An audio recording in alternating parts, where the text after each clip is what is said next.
انسان جو بدگمانی کا شکار رہتا ہے یہ مسلسل ایک ایسی بیماری میں مبتلا ہوتا ہے کہ جسے اندر ہی اندر ختم کر رہی ہوتی ہے. یہ کچھ کر تو نہیں سکتا ہے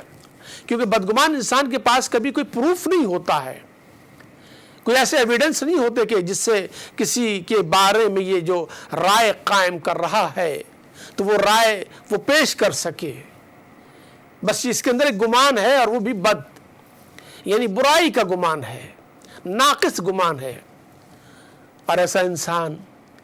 کسی دولت مند کو دولت مند نہیں دیکھنا چاہتا, کسی عابد و زاہد کو عبادت گزار نہیں دیکھنا چاہتا, کسی حسین و جمیل کو حسن و جمال کا مالک نہیں دیکھنا چاہتا, کسی پڑھے لکھے سمجھدار عالم دانشور انسان کو یہ عالم و دانشور نہیں سمجھتا ہے. اس کے اندر ایک بدگمانی کا پہلو ایسا موجود ہے کہ جو کسی کی بھی بہترین کوالٹیز کو, خوبیوں کو, اچھائیوں کو برداشت نہیں کرتی ہے, بلکہ اس کے ذہن میں کسی دوسرے کی خوبیاں اور خصائل جگہ ہی نہیں بنا پاتے, بلکہ یہ اپنے دماغ میں اگر کسی کو جگہ دیتا ہے, اپنے ذہن میں اگر کسی کو مکان دیتا ہے تو سوائے بدگمانی کے, سوائے منفی سوچ کے اور کچھ نہیں ہوتا. یہ چیز انسان کو معاشرے کا ایک ایسا دھتکارا ہوا انسان بنا دیتی ہے کہ جس کے قریب کوئی آنے کے لیے تیار نہیں ہوتا ہے. انسان جب بدگمان ہوتا ہے تو اس کے اپنے ساتھ چھوڑ جاتے ہیں, اس کا اپنا گھر ٹوٹ جاتا ہے, دوست بچھڑ جاتے ہیں, کیونکہ ایک ایسی عادت اور ایک ایسی ہیبٹ اس کے اندر پائی جاتی ہے کہ جس سے ہر ایک دور بھاگتا ہے. ابھی بدگمان انسان بلا وجہ میں خواہ مخواہ میں کسی سے بدگمان ہوتا ہے, اور بدگمانی کے مطابق حضور نبی کریم صلی اللہ علیہ وآلہ وسلم کی حدیث مبارکہ کے ایاکم والظن نے, بچو بچو کس سے؟ ظن سے. فإن الظن اکذب الحدیث, کہ بدگمانی جو ہے یہ جھوٹی ترین گویا ایک حدیث ہے, جھوٹی ترین بات ہے, جھوٹی ترین خبر ہوتی ہے. بدگمان انسان جو بھی خبر دیتا ہے اس کی خبر پر کسی کو اطمینان نہیں ہوتا, یقین نہیں آتا ہے, بلکہ ہر انسان اس بدگمان انسان کی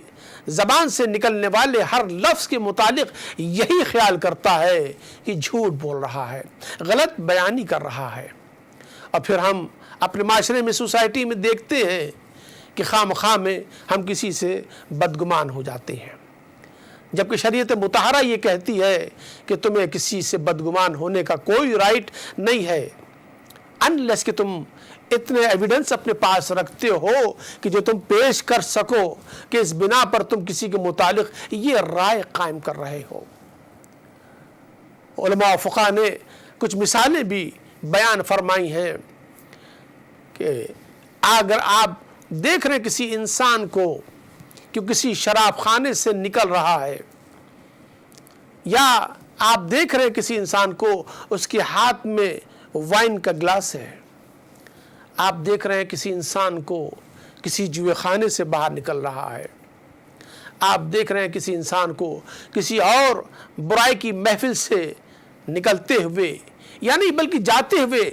برائی کی محفل میں شراب خانے میں داخل ہوتے ہوئے آپ دیکھیں,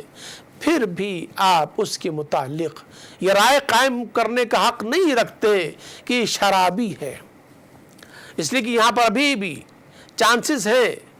جو آپ کی رائے آپ نے قائم کی ہے اس رائے کو وہ ڈینائی کر دے. وہ کیا,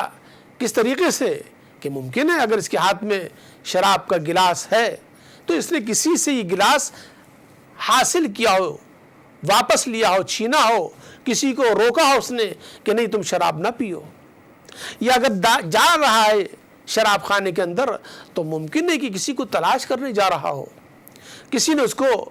بلایا ہو. اور یہاں ویسٹ میں جہاں ہم زندگی گزار رہے ہیں یہاں تو اس قسم کے اتفاقات تو